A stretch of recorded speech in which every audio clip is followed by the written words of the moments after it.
جب تک ہم جیوت ہیں سارے کام ہمیں ہی کرنے.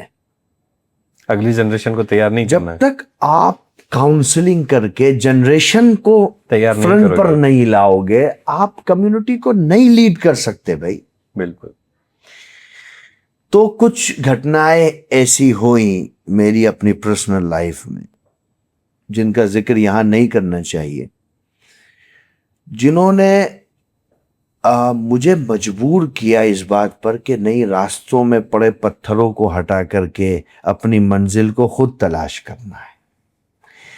یہ انڈیا کے, حالانکہ میں بہت ریلیجیس فیملی سے آتا ہوں, میرے فادر انڈیا کے ایک بہت سروادھک لوکپریہ ریلیجیس اسکالر ہیں, ہر راجیہ میں ان کے فالوورز ہیں, وہ ہر شاید کوئی 2-4-10 ایئرپورٹ انڈیا کے ہوں گے جہاں انہوں نے لینڈ نہ کیا ہو.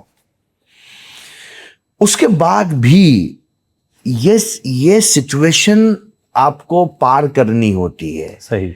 اس طرح کی چیزوں سے آپ کو نکلنا ہوتا ہے, اور ایک انرجی آپ کو یہ لگانے میں خرچ کرنی پڑتی ہے کہ بھائی ہم کو کچھ آتا ہے, ہم we want to do something, ہم کچھ کرنا چاہتے ہیں ڈفرینٹ. ہاں. تو صاحب یہ ہمارے ساتھ بھی ہوا.